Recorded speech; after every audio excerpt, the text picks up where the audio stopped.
Hey guys, Victor here from VK Technic, finally back to making videos. Today I'm going to show you guys a brief overview of all the functions on my most recent model, the Subaru. To start, let's talk about drive and steering. So we have remote control drive, and that's powered by two Axial motors through 3 differentials, so it has proper all-wheel drive. For steering, that's powered by an M motor up at the front.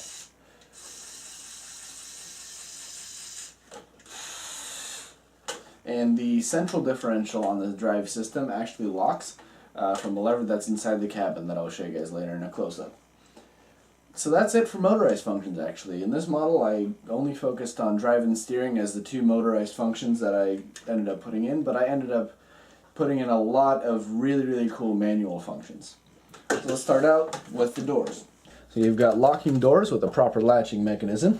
That's powered by well, it's an old mechanism that I slimmed down to 3 studs wide rather than the 4 studs wide that it was originally.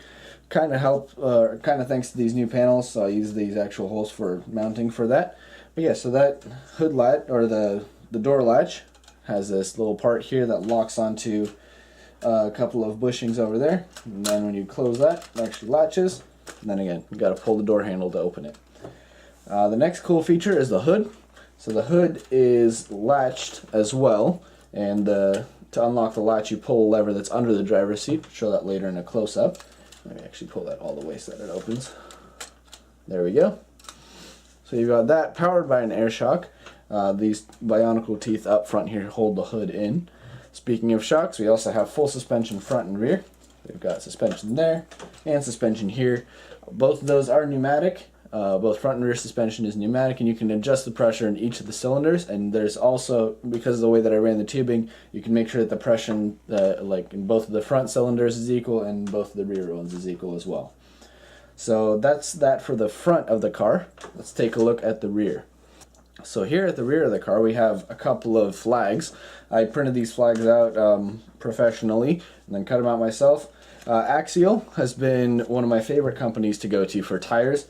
Again, I should mention that this isn't sponsored at all by Axial. I just really like the quality of their tires. The compound's really nice and sticky, and these Ripsaw tires work really well with a lot of my models. And then Mighty Car Mods, which is the main inspiration for this build. They built a Subaru Ute with a 2002 WRX wagon that they chopped into a Ute. I decided to lift it up onto these larger tires and kind of take my own spin on it. So kind of decided to do a little shout out to both of the companies, or both of the main inspirations for this. First Axial for the tires, and then Mighty Car Mods for the car itself. Take those off so you guys can get a better view of the rear of the car. So we actually have taillights here. So those are on both sides. I've used the transparent pieces there to kind of make it a lot smoother. In the rear here we have a tailgate. So it doesn't open, again, unless you open the latch. So all the opening features of this model are latched properly, so if you're taking this car off-road, the doors don't swing wide open.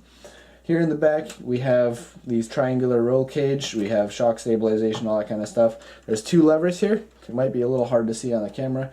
These activate the pneumatic cylinders for the suspension, and the fill port, you might have seen that in the front of the hood. There was a little blue pneumatic connector. That's what I use to fill the suspension. Fill port is underneath here. So this opens, closes, and latches. The handle mechanism will be posted in Flickr photos later. And yeah, again, we have rear suspension here. And now let's take a look at the inside of the cabin, which is also a very cool part of the car. Alrighty, so on the inside of the car here, you can see that I've got proper steering wheel. With the steering wheel, as you steer the car, the steering wheel moves itself, which is nice. You also can kind of see the way the door mechanism works here. As you pull the door handle, this thing allows this little latch to swing, and then you've got the bar that it connects to over there. The little red lever here in the middle that you can see, that's to lock the central differential. So you can push that forward to lock it and pull it back to unlock it. And then this central power function switch is for the fog lights in the front. And then the seats are really cool. So this is my first time actually trying to build my own design for this style of seat. And one thing that I included was a realistic mechanism for the seat to slide forward and backward. So there's a little gray lever under the seat, and it's a lot easier to see when, in the Flickr photos that I'll post later.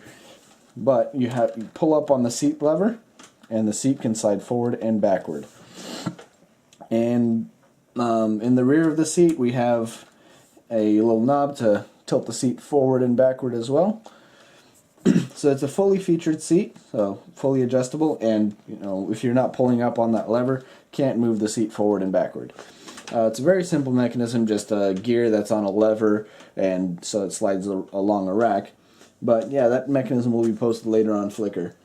So that's really all of the interior of the cabin. There's not too much to see. I was really proud of those seats. And of course, the integration of a proper working steering wheel and the central differential lock lever inside the cabin, so I can move the central diff all the way up inside under the bonnet.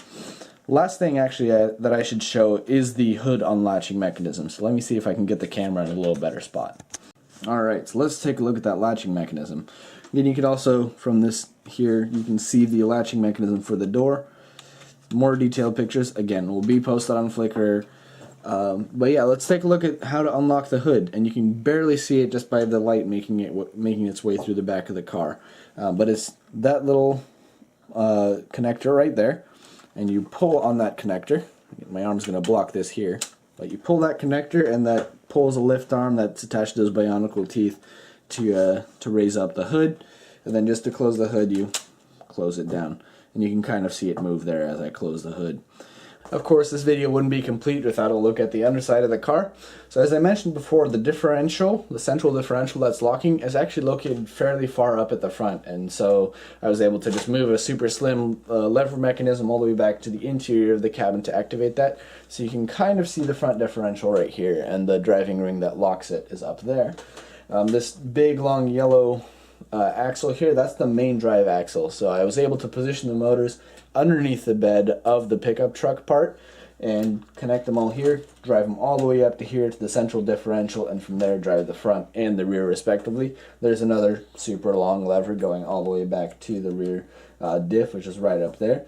Would have been cool to have locking front and rear differentials, but not a lot of space here. I did manage to do rear trailing arm suspension, so you can kind of see the trailing arms here.